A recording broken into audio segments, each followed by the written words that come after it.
Ever been there? Thank you for coming. My name is Larry Venable, as you see on the screen. I would like to ask you, maybe some of you have already started, if you're going to ask your questions, it would be really a good idea to jot those down on an index card. I'm going to, if you don't mind, I'm going to ask the questions and read them when we get to that point. Because some people felt they were a little bit shy of bringing up a question in front of a bunch of other people. So this gives you total anonymity and freedom to ask whatever you want. So be sure of that. First off, I want to introduce these two gentlemen here, if you don't know who they are. Current Board of Directors Vice Chair Tormy Campagna is going to be on our panel, as well as the last year's Vice Chair, Bob Cunningham. So these people are here to help you think through what's it like to be on the board. What do I have to do? How much time do I spend? All those kinds of questions that are on a lot of people's minds to help you decide whether or not you want to make that decision. Let me be very, very clear that our purpose today is to learn what it's like to be on the board, what it's like to run for the board.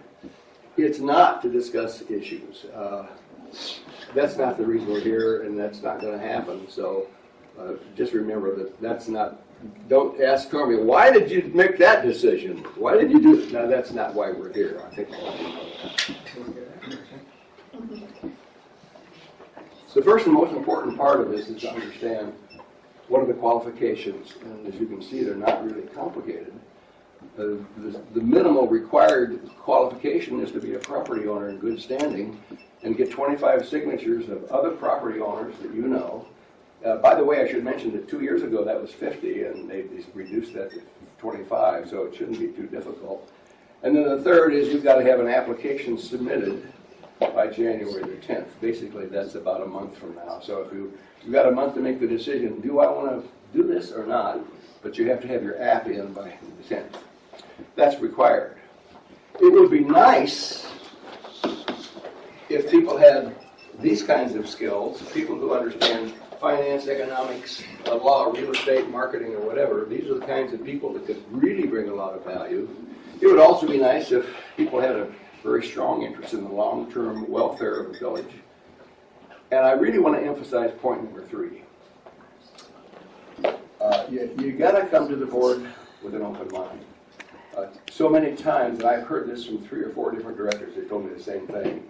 I go with this idea that I want to get this done or push that out, something or another, and then I get there, and all these things are brought to light, facts I didn't know.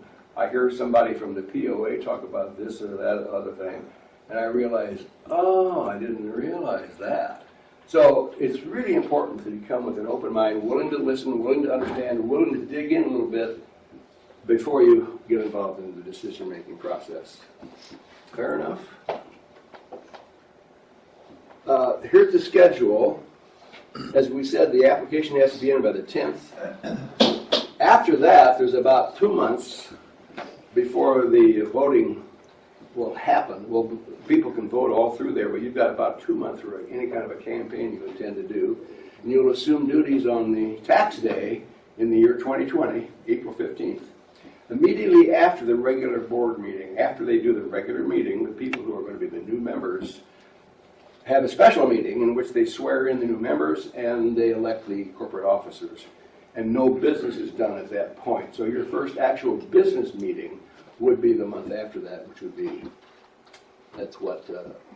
in May. Any questions about that? By the way, let me mention one other thing.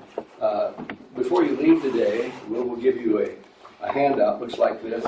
I've got them up here. I didn't want to give them out just yet.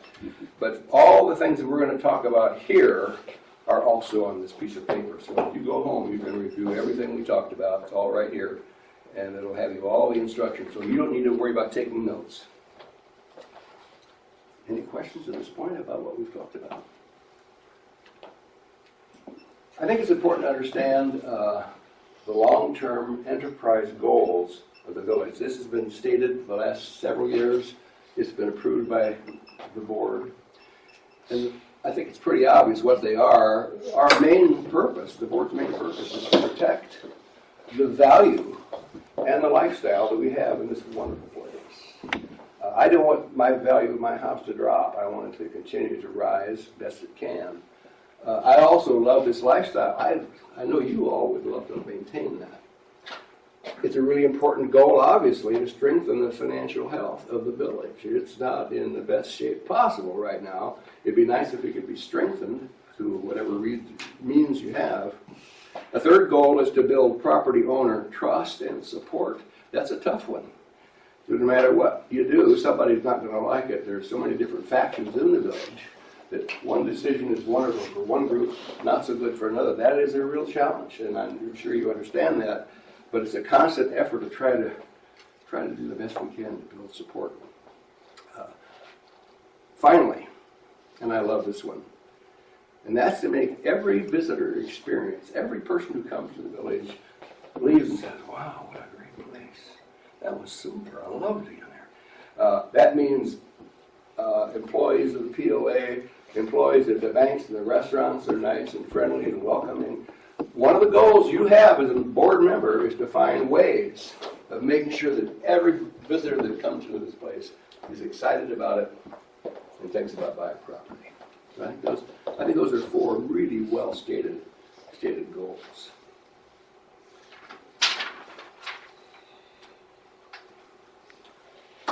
It's also important to understand the legal basis. Now, I'm not going to go into any detail here, but it's important to understand the legal, all the legalities of the foundation of the village. The village is a mutual benefit nonprofit. It's not a a lot of our volunteer organizations around here are 501(c). This is not a 501(c). I'm not an expert on internal revenue codes, but the code number is 528. You can see the Articles of Incorporation were back in 1970.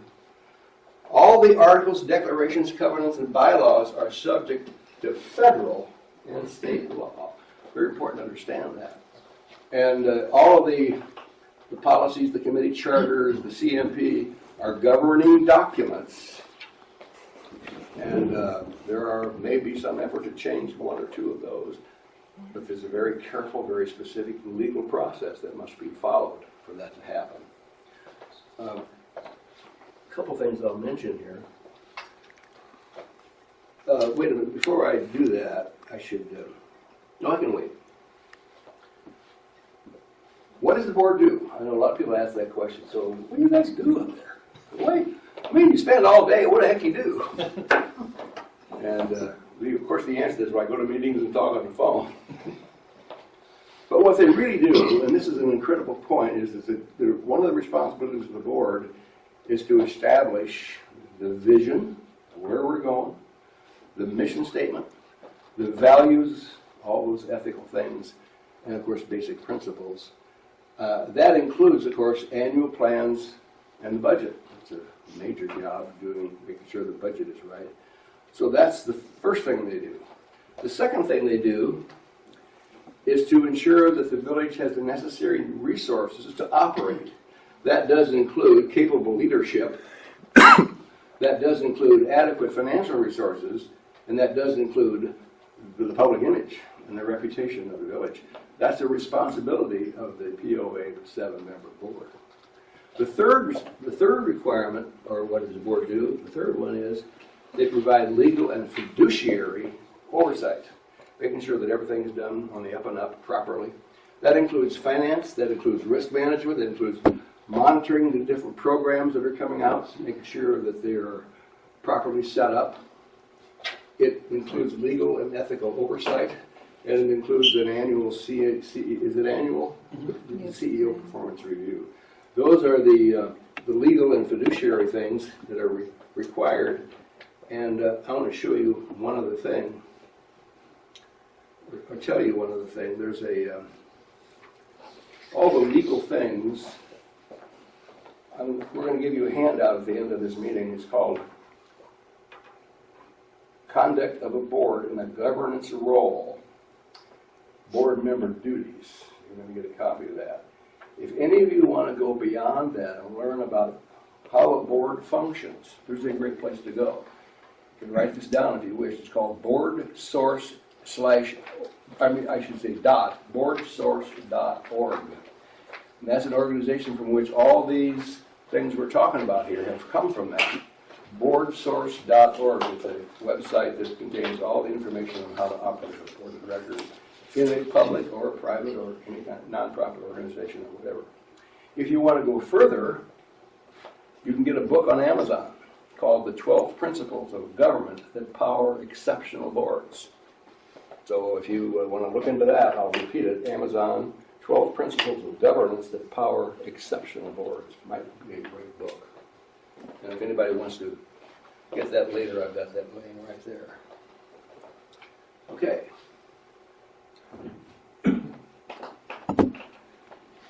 Individual directors.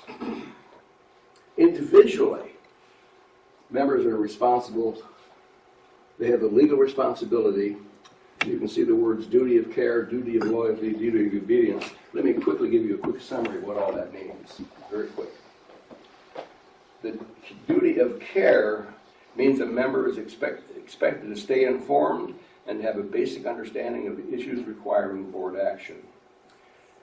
Duty of loyalty means undivided allegiance to the organization's welfare. The prospect of personal gain for another party with whom the board member is affiliated must not enter into any decision making. So that's what that means by the duty of loyalty. And the duty of obedience basically has to do with the law. The organizations must comply with the law of the land, all relevant regulations from the state, from the government, and any of the organization's bylaws. Any questions about that? Okay. So where are we here? Number 2, directors are ambassadors.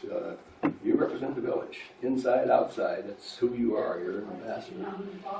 And again, we'll repeat this point. A responsible director has to act in the best interest of the whole association. Hello. There's a seat over there. There's a seat over here. No problem. Over there. Okay, that's fine. And what that means, of course, is the best interest of the association simply means protect the value of the property, protect the health, safety, welfare of the residents, and the commercial owners of the real estate described in the declaration. So that kind of summarizes the responsibility. But there's one more thing. Directors do not micromanage the POA. We don't call Jason Temple on the phone and tell him how to fix a road or a sewer. That's not the job. It's an oversight, but it's not a micromanagement. And I think this was very clearly explained to me that we as a board may disagree. We may talk to each other about this or that. I don't think I want to do that. You might vote yes on one side, somebody else might vote no. But if that vote becomes 4-3, everybody represents the winning vote. My example of that is the President of the United States and the Secretary of State, as an example. Let's suppose the President of the United States and the Secretary of State had this big argument about how to handle Iraq or Iran or whoever. They have this big debate about that. The Secretary of State takes a very strong position. But the President makes another decision when the Secretary of State leaves that office and he flies to wherever he goes. He is obligated to represent the country, the President, not his personal opinion. That's a very important point. I think we would all agree with that. So, in one voice. You may disagree, but you got to come to some consensus where you all can represent the board. And as a result of that, the director does not represent a particular group or any minority interest. It's legally irresponsible. Okay.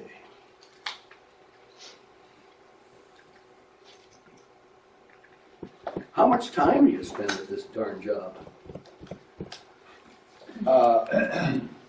It's really hard to answer. I don't have the answers exactly. Tommy will give you one answer. Bob might give you another one. But obviously, you got to attend all the scheduled meetings, and there's quite a few of them. It's important, I think, that anybody would want to study the village issues, all the things that are going on, the data, all the information. There's tons of data available. And to liaise with selected committee meetings. Every member of the board has to liaison, be the liaison on a given committee, whether it's golf or recreation or lake, whatever. One board member is liaised with that committee. Interacting with property owners is probably a good idea. Get out there and, go to events and chat with your neighbors and all that. Finding out, getting input, learning what people are thinking. And I think it's obvious if you want to attend any significant HSV event. I talked to Cindy Erickson about this, who's the current chair, and I said, how much time you spend? He says, well, some days I spend up to 5 hours. That's what she said. I told me you might have a different answer. She said up to 5 hours. That's some days.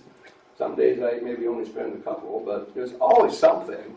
So I kind of, in my head, figured that out, and to me that's 4 hours a day, maybe 2.5 days a week. It might be 3. And I think, obviously, not every board member spends exactly the same amount of time. Some spend more than others, I would imagine. Is that a true statement, you think? Mm-hmm. Probably true. But there's something most days. If you want to run for the board, you got a campaign. You got to tell people you want their vote. These things are available to you at no cost, no charge. The POA will issue you a 500-word press release. They will also do an e-blast to all the property owners with your name and your 500 words? 300. 300 words. 3? Whatever, it's somewhere. You'll get all the rules later. But you can have your message out there, and they will e-blast to the property owners. They will do that for you. You can have your profile in both the Advocate and the Village Voice. Where is she? Where'd she go? Is that true? That is true. What's your name again? Nikki Sherman. Nikki Sherman is with the Voice. In the paper as well as a version on our website. Also, we provide a candidate forum each year. Right, yeah. That's on there. In February. In number 3 up there, there's 2 candidate forums in February, and you sponsor that, right? One of them. You sponsor that. You sponsor one of them. Anyway, at the forum, you have a chance to give a talk and answer questions. Is that right, Cindy? That's right. You have a 5-minute interview on KVRA telling the world how great you are.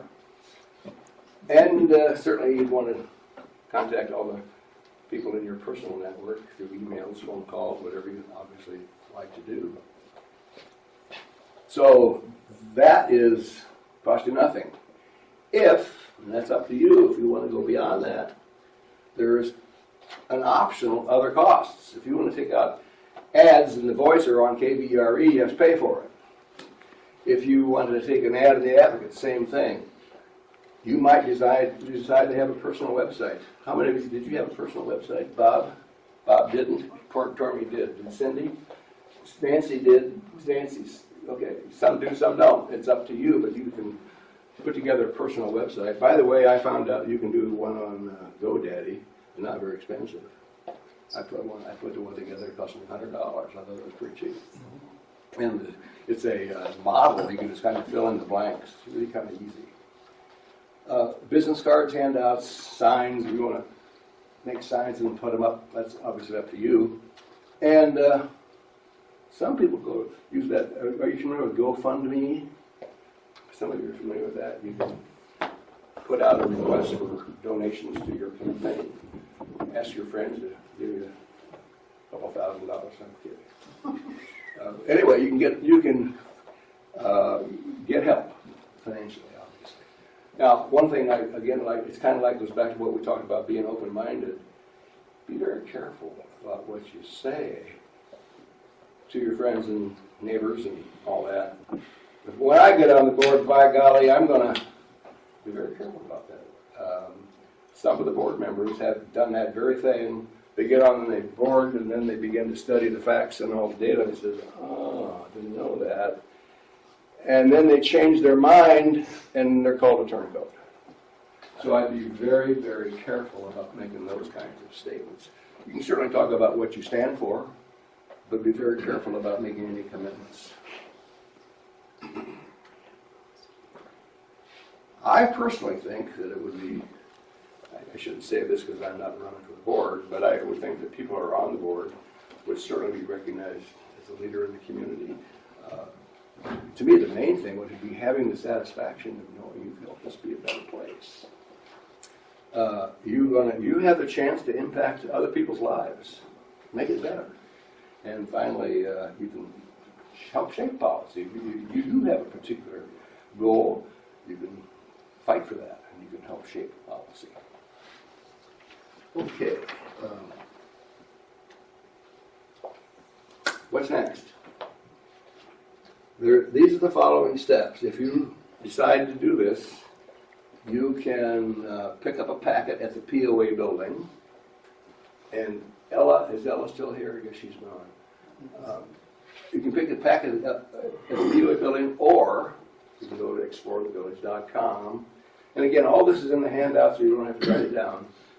Click on Member Resources, click on Governance, click on Board of Directors, and there you will find an application, a calendar, all the different forms you need to apply, including the petition where you get 25 signatures, the governing docs of the village, and this list of official responsibilities. So all that's available, and but you have to act. You have to do it if you want to do it. That's the action required. So now we're ready for your questions. If you have some things you'd like to learn more about or ask one of these two gentlemen.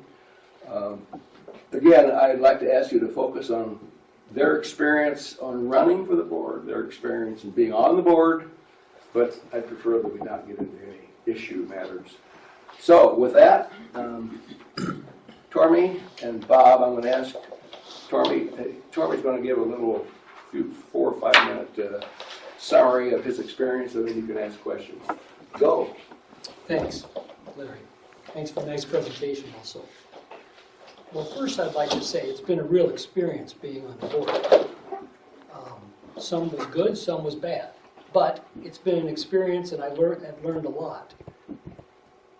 For those of you who decide to run for the board, it's important to recognize that you can't satisfy all the people all the time. We all know that.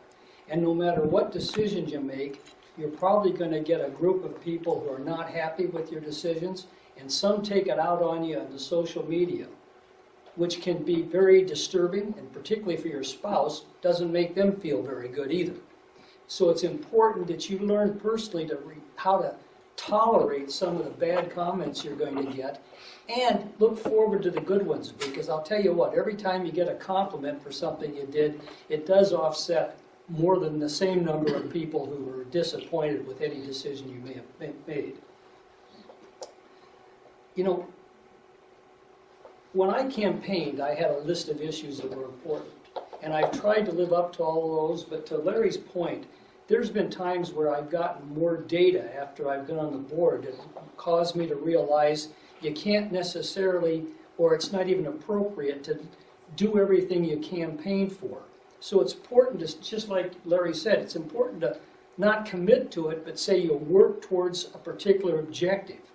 And I'll give you one example. When I campaigned, I said there was $3 million of excess expense in the budget that could be eliminated. That was complete overreach.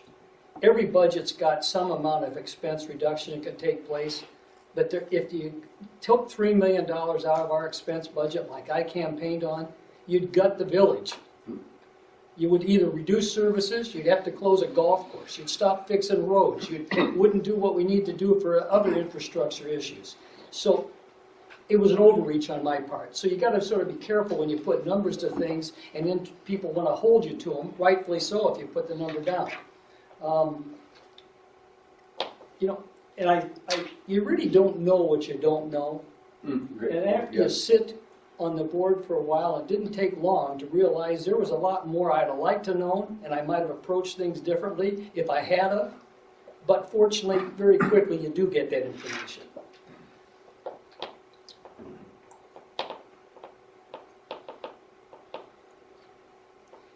I'd say it's critical to understand the amount of time you need to commit to the job.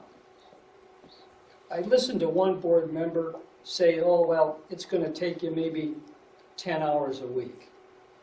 Well, that felt pretty good. And I wish it was only 10 hours a week. Now, to your point, Larry, there's a different amount of time from one individual might spend versus another. For example, the chair of the board spends more time than probably anybody else that's a director because of just the activities the chair is responsible for. But I would tell you that I'm spending anywhere between 20 and 30 hours a week, and this is the worst paying 30-hour-a-week job I've ever had. But many times I feel I'm moving the ball a little bit forward, and that makes you feel better about it. But between going to board meetings, phone calls, going to the committee meetings, which, as you pointed out, you'll be assigned to a committee and you're expected to attend those committee meetings, because many times in those committee meetings is where you really find out what's going on down at the street level. I use that with tongue in cheek because I happen to be on the Public Services Committee, which a lot of that's down at the street level. But that said, and there's other activities like this one that you may be involved with, or Let's Talk. So it's not really going to be, in most cases, a 10-hour-a-week job. You have to commit to more than that, and if you're not willing to put in a lot of time, you need to revisit whether or not it's the right thing to be doing, because if you really want to do many of the things that Larry talked about, it's critical that you spend the time so you could move the village forward in a positive direction.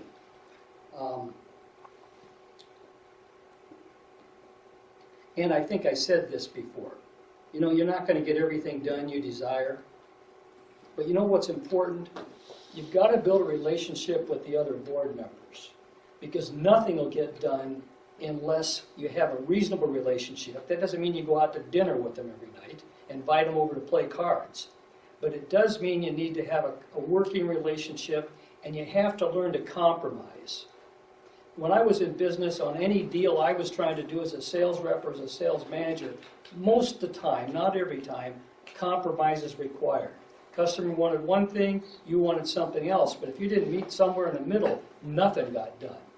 And unfortunately, our government out east is not doing much compromising. But truthfully, in most cases, I'd rather get 80% of what I want accomplished versus nothing. And many times you're going to have to move on certain issues. I think I've got 5 minutes and I blew it by. That's good. Go ahead. I think the critical thing is it's important that you really realize your job is to do the best thing you can for the long term and the near term of all property owners, and at the same time support the POA staff. These are a bunch of good people that are working their tails off every day in and day out to try to make our lives more enjoyable here, and probably almost to the last one there. They're doing a good job at it. So with that said, Bob, I hope I didn't take your time up. What he said. I'll tell you what he said. Seriously, what he said all applies. I touch on a few things depending on your scope of your profession during your life. You may have a hell of a lot to learn when you get on the board, because you meet different management styles, different ways of working with people that you haven't encountered. And it makes a big difference in how you act and how you cooperate with board members and staff. And I had a very small business, so I've been exposed to some really big-time corporate management techniques and everything else, and I'm grateful for it. Somebody once told me, you're just trying to pad your resume by running for the board. I got a flash. I'm 80 years old. What am I going to do with a resume? Flash. Time, yes. I believe I spent 40 hours a week my first year on the board. Wow. And I have been involved in as many as 4 committees at a time while I was on the board, which increases the personal time that I spend. The board literally became my life for 3 solid years. And I didn't realize that until I got off the board. And I'm just now starting to enjoy the spare time that I have. Spent a lot of time doing research. If you haven't read the history of the village, it's about that thick. And it's not printed book, it's mimeograph pages, last time I saw it anyway. That'll take you about 3 months to read that. But you have to research all the projects because nobody knows everything about anything. Patience. There's no instant decisions on this board. Everything takes at least 2 to 3 months. And it's frustrating. You have to learn patience. You have to be patient enough to take the slings and arrows and all the BS on the social media. So, and another thing is that your ethics are going to be tested. You each have your own set of morals and set of ethics, but there are some changes when you get on the board. And sometimes, and I've seen it, people want to tell people the confidential information so they feel like a big shot. Or they're looking for outside help from friends, and they let this confidential information slip. It's happened twice in my tenure, and I believe I was told it happened a couple other times, and the people were disciplined properly. So you're just going to have to bite the bullet. Your documents and everything are supposed to not be in your personal computer, not be in your personal possession. They give you a Dropbox where you can go look at these documents anytime you want. So you don't have to worry about transporting confidential information around and getting caught with it. You will lose friends, guaranteed. And some of the board members' wives have lost friends, which I think is really ridiculous. The polarity in the village ever since social media hit the village, what was that, Joe, 2 years ago, a year and a half ago? When this, what is that, next door thing popped up? Almost a couple of years. Yeah, that really split the village because there's too much anonymous postings. We the People website, you can post anonymously. So it gives the wackos ability to shoot their mouth off with nobody knowing what they're doing. And I think that should stop. I think as board members, you cannot participate in that kind of thing. And another time is, that I learned really fast, was whatever decision you really make that really is going to move this village forward will take you 2 to 3 to 4 years to realize its impact. The CMP is a good example. The people that think they know it all said, oh, we don't want this, it's no good. There's no way to tell how good that CMP is because it's not an instantaneous thing. It's merely a plan.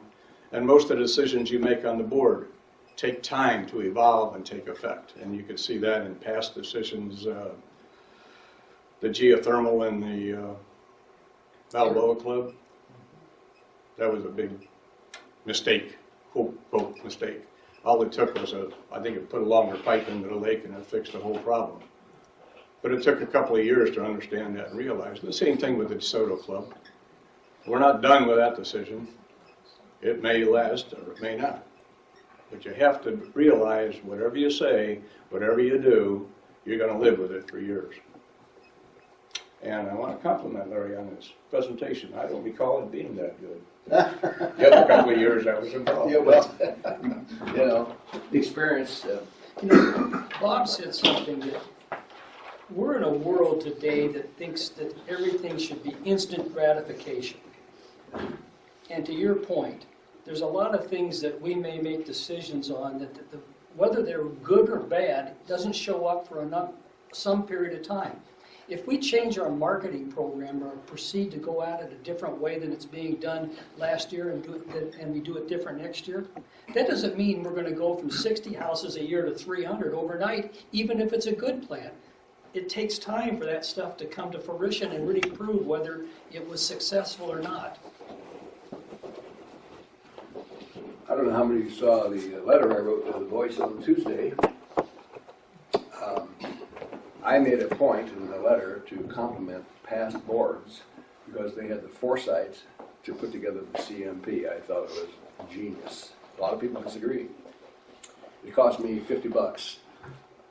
Less than 1 month's assessment for that CMP. I thought it was the best bargain ever. And I tell a story of my favorite character of all time, a guy by the name of Winston Churchill. When Winston Churchill in World War II, his entire cabinet, all of them said, we've got to make a truce with Germany like France did, to save our soldiers being killed. We've got to make a deal with the Nazis, the Germans. They're going to overrun us, and we've got to give in. Make a truce. Churchill stood his ground and said, we will absolutely not ever give in. We will not. As long as I'm here, the swastika will not fly over Buckingham Palace. Some of you saw the movie. Pounded his fist. We will not give in. And of course, he was right. Thanks. The British won the World War II. Today, Winston Churchill is identified as probably the single most important person in the 20th century. He had the vision to see the future. He had the vision to understand how important it was to take a certain principle and stick with it in the long term. He was vindicated beautifully. So I use that as an example of some of the things that these two gentlemen said. So, if you'd mind giving me your cards, and we can start asking some questions. I know you got a card here, Scott. Anybody else have a question card? Not really question. Any other cards? We must have done a heck of a job. Nobody has any questions. It has been said, here's one. It has been said the board is controlled by Leslie Nally, and there is a belief that she has puppets that vote as directed by her. Please clarify. Well, in the time I've been on the board, I can say there's been a lot of, not always as visible out there in a board meeting, but there's been a lot of discussion around particular issues that we're expected to vote on. Clearly, in some cases, you're going to vote the way she says. For example, there was a motion about what do we do about the balloon payment that was due on the trash trucks. Well, we either have no trash trucks or we agree to finance it for the next years, which was the most economical thing to do. So clearly everybody went along with that. But every vote hasn't been unanimous. And I know from my perspective, and I can say for the case of Cindy and Nancy who are in the back, we don't always just march in lockstep to whatever we're asked to do. And a good example of that is the last budget process. It went through 5 iterations before it finally got approved.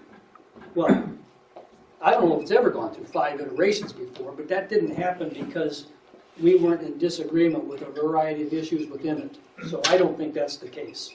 Bob, do you have a response to that? Is the board a puppet of Leslie Nally? In my experience, the people that say that have never met Leslie Nally, never sat down and talked with her, and never interacted with her. Otherwise, they'd know better. Anybody else have a thought about that? Okay, another question. What are corporate officers? I mentioned up there that the incoming board will vote as corporate officers. What is Corporate that? officers would be the corporate secretary, the financial officer, which is required on the board of directors. What did I miss? Treasurer? Treasurer, financial officer. But Treasurer and secretary, I believe, the only two corporate officers. those corporate officers don't necessarily have to be elected board members, although they can be. Yeah. And today, those two positions, the secretary and the treasurer, are not actual elected board members. Well, and also the elected chair.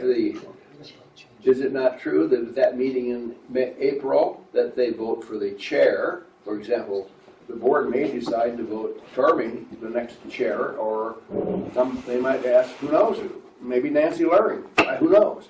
But that person is a voted-in corporate officer, as is the vice chair. Am I correct, Cindy? Yeah. So does that answer your question? Any other questions? I got one. Yes, sir. Can you comment on the lack of standard financial reports made available on a quarterly basis to the POA members? For example, an income statement, a balance sheet, or a cash flow statement. Well, today, That's an issue. That is an the issue. board That's an packet issue. monthly shows an income statement, maybe not as what we've all been used to seeing in our businesses, but it shows the revenue we've achieved in each of the major areas and in total for the organization.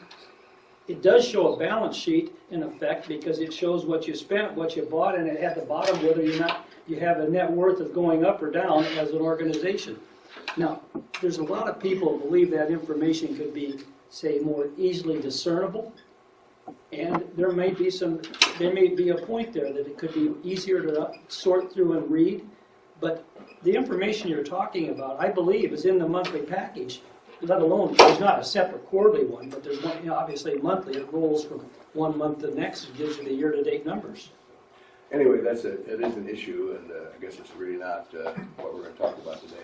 It's only about, what's it like to be on the board? What do I have to do to run?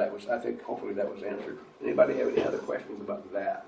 If not, Well, I do I'm going to make have- one more comment. Sure. You should, if you decide to run, and you look at the list that Larry had up of what's free and what's not, you should expect to have to spend some money or raise some money if you really want to get elected. Because the list of stuff that's free is not enough. You need to run some separate ads most likely. You need to do some, I'll call it campaign let's talk forums. You need to run some incremental ads in the Advocate. You may want to do radio commercials. I won't go as far as doing television. That'd probably be a little over the top.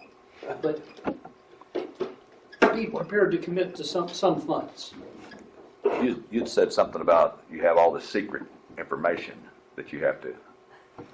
I guess I would question, well, you said documents and the stuff that, so you can't tell anybody all this, confidential documents and all this. Why so much of that? Is there that much of that, or you're just referring to some instances? There are, and probably the reason being is because the membership can't seem to realize how many drafts of documents we do before we come out with the final one. And you don't release the documents you're working on because some of them have wrong information in them, some of them haven't been vetted. We can't release contracts that we're working on because of non-compete type information, financing. Can't release any of that until it's done. I can't think of anything outside of employee information that was not finally released when everything was done to the thing. So there's not really a lot of secret information, but they're working documents. I guess that's a better way to put it. Working documents that we could release. As you know, everything is open to, with exception of a couple areas, to the property owners to view if they so chose today because of the lawsuit that happened earlier in the year. And so, at the same time, though, you're not going to, if you have it, to your point, Bob, if you're going to have a working committee or a group and you're trying to put together a document, if you start putting all that stuff out, a lot of discussion takes place of stuff that might seem like a good idea and then gets thrown out. It would just create all kinds of havoc. But all the final stuff that's voted on, and even other policies that are not necessarily like procedures, all that stuff's available to all the property owners to view. The areas that are, particularly, to your point, personnel information. Nobody working here or ever in my life, I don't want my social security number, how I pay my bills to be coming out, even if that POA has that information, which is protected. So I think the answer is we aren't trying to do anything in secret. No, I just wouldn't understand why there's so much that you have to be careful about. Well, I don't see here's that. an example. I don't Let's see say that. we're I see a few discussing- issues here and there, but It's like Let's you're just- a contractor. If Yes, something we're A lot of discussing, your contracts while you're working and negotiating contracts, you wouldn't want that stuff to get out until it's finalized. well, I'm not questioning what you're saying. I was questioning what you're referring to. Yeah. I'm not saying that you're wrong. Okay. So please don't. And I an area was else curious about that comes up, Tucker, is on real estate. If we're trying to group a bunch of lots together for some purpose, and they aren't necessarily all owned today by the POA, and I own a lot there, not me, Tormy, but me, non-board member, owns a lot there. If that information got out that I'm trying to get all the lots around it, my $5,000 lot all of a sudden is going to be worth $100,000. And that's going to complicate all of our issues, including the revenue stream, the cost. No, I So wasn't- we keep that stuff kind I of was pretty questioning, quiet. wasn't questioning the process. I was questioning what are you referring to in the Did we answer process? your question? Yeah. Yes, sir. Yeah. I'm one of those guys who happen to think if you vote for some people you really believe in, and they made a good campaign, you gotta trust them a little bit. Really. I mean, we can nitpick, people can nitpick all day long, and it's just not, Larry, you it's brought not up fair. a word in your presentation, trust. And in a recent Let's Talk, I said, I don't think the issues that people may have with board members is a trust issue. It's from time to time a confidence issue. They don't feel necessarily that they're always doing the right thing to move the village forward. I look at trust as another issue. Trust is whether you think if you handed me $10, I'm going to spend 5 of it and steal 5 of it. I don't think anybody really believes that the board, for example, is doing unethical, taking money, doing those type of things. In some cases, they just don't have full confidence in some of the decisions we made. But I can tell you, as a board member, you're going to make a lot of decisions that some will feel real good, some won't feel as good, and there'll be a group of people out there that don't feel good about them, and there'll be a group that feel great about them. Great point. Any other thoughts? If not, I have another thought. I'm sorry. I have another thought. Okay. I think that this is an important election for us this time around in 2020. I think they're all important to begin with. I think this one is especially important. And the reason I think it's important is because the people who are elected in 2020 will be the people on the board when our CEO's employment contract comes up for vote again. So I think that was adding some extra importance to this next election. It's not a question, it's just a statement. I believe I'm correct. No, you're not. Not? If a contract comes up for renewal or renegotiations in early April, the new board members aren't seated until the 15th. In April of this year? Yep. So the current board will make that decision apparently. Okay, thanks for clearing that. Am I right, Cindy? March. Yes. Actually, it's March every year, and How much? every board considers the contract every year. In March. Right. That's right. So they get their turn in March every You'll year. have your turn at some point. This point is still valid a year from now anyway. There was one other, yes, sir. Not everything by being a board member can be cautionary. So to Can be speak. what? Not everything by being a board member has to be cautionary, so to speak. So tell me, what are the perks for being on the board?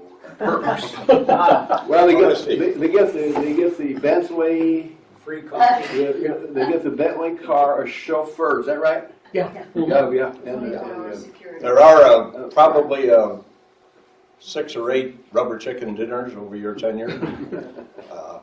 We did have some Subway sandwiches at a meeting one time, a lunch meeting.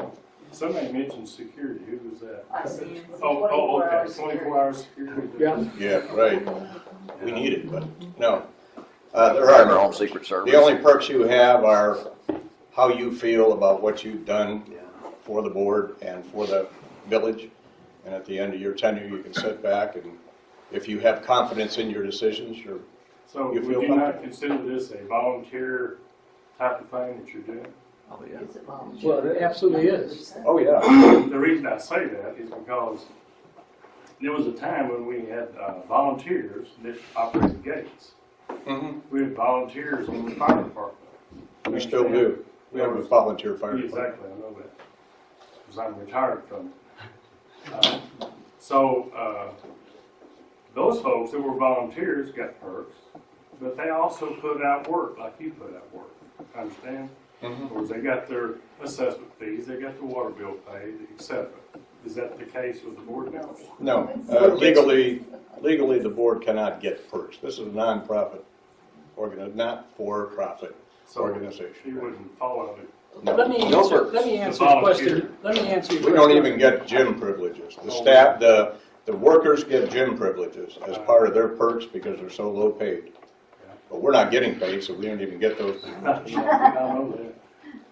If the property owners had voted for the 1993 law instead of the 63 we're under, You got that allowed board members to be paid in that law. The law now does not allow for that, but there's another reason why you wouldn't want to be paid as a board member. If you were paid for your services, your umbrella policy, which covers you for a variety of things, wouldn't work. They wouldn't cover they only cover for volunteer positions unpaid. And you'd have to buy a business-oriented umbrella policy, which is significantly higher than the $300-400 you pay now for an umbrella policy if you have one. That's another point. If you're going to be a board member, you should have $2 million personal liability. The board doesn't pay for that? I mean, No. you're not insured as a board Absolutely member? not. By the Well, board? we have D&O insurance, directors and officers insurance policy at the board level. But it doesn't necessarily give you all the coverage under certain conditions that your backup would be an umbrella policy, and any board member should have, to your point, at least a $2 million protection there. What does it not cover? Inadvertently, if a board member does something that's illegal, whether he intended to or not, if it's illegal, the board, whatever that word is, The umbrella policy will well, pay it's not for an it. umbrella, but Oh, the D&O the insurance. D&O doesn't cover Yeah, us. if it's So we're illegal. personally liable for our actions. Or And whether it's true or not, somebody out there wants to take me to court, I've got to have enough money to go to court. if I was silly enough to use your name and say, you don't know what you're talking about, and slander you, our D&O wouldn't cover that. And I was on a board But, and I know. yeah, but your personal liability policy It would pays, cover. it does pay for if you violate any of the things that have been your duties. Yep. But that, by the way, shouldn't be a reason, umbrella policy to do. I mean, they're relatively inexpensive. I think mine's $400 a year for $2 million coverage.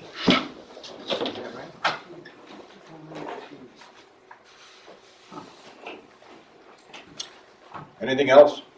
So let me clarify something. So what you're saying is about your own protection is under law.